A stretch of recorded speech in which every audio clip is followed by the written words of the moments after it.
Hello and welcome to High Caliber TV, your source for figure and model updates every Wednesday and Friday. Today on Figure Friday I'm going to be doing my part 3 of the Tank Crew series of videos that I've been doing.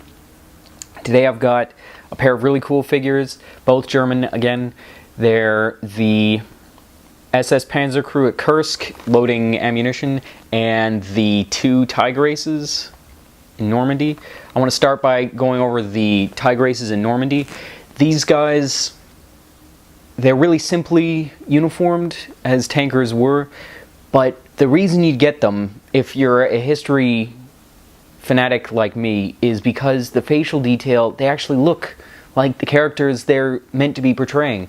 There's Michael Whitman and Bobby Wall, and it's just nuts. It's really insane, considering that these heads are in 1/35 scale.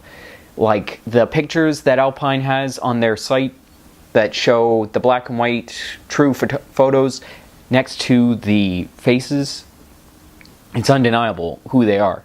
And while you can use them in the true context of their historical likenesses, you can also just have them as tankers as well, since they're dressed for the occasion.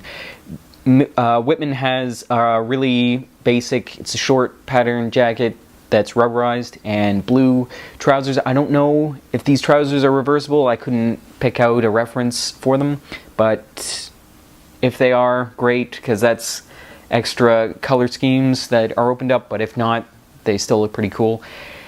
Wall is wearing a really sharp camo pattern on both his jacket and his trousers. It's the pea pattern. They look like little peas. It's just a whole bunch of dots. There you go. Camouflage done. I really like this pattern. A lot of people can achieve great things with it.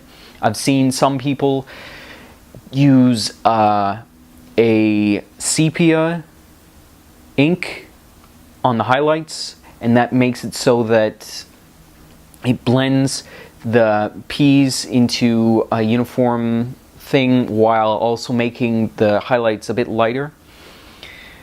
And it looks really great. These figures have a lot of really cool little details that differentiate them from the rest of the figures. Like on Wall, he's got his iron crosses on his chest and the other distinguishing medals. I think, correct me if I'm wrong, I think one of them is kill count and the other one is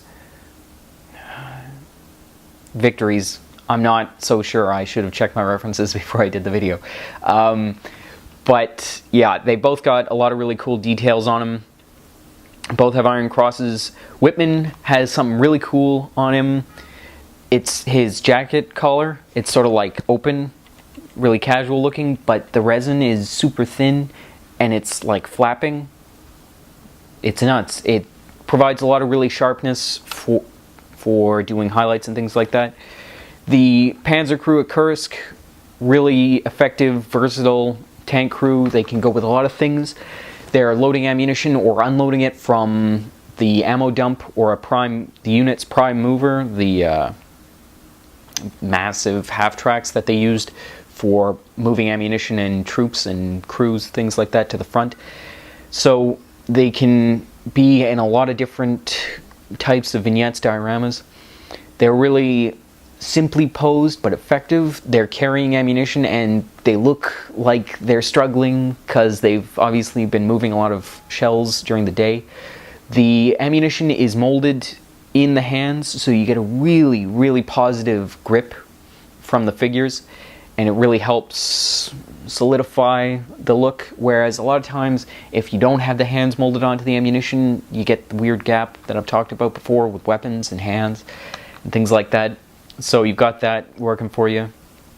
They're in a really snazzy camouflage all over smock, and it's the disrupted islands with lighter islands inside the bigger islands.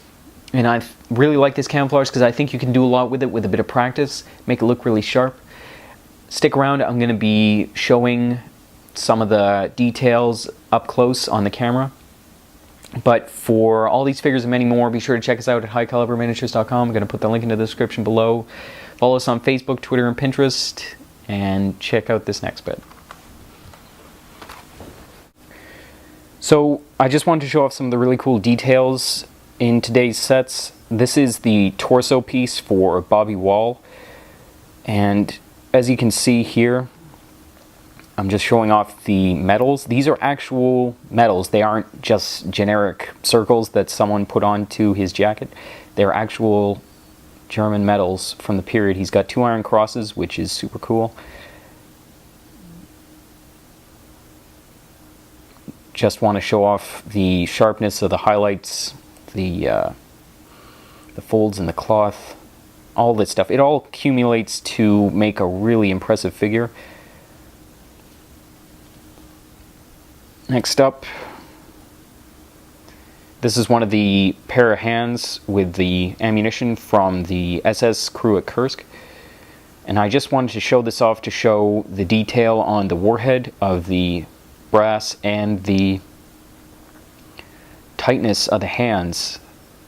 Because hands, I know I've spoken with sculptors, and hands seem like a real stumbling block for people, but these ones, as you can see, are just beautiful. The knuckles, the sharpness of the veins that make it look like he's straining to hold this ammunition, probably because he's just so tired of moving brass for the day that yeah, he just doesn't care anymore.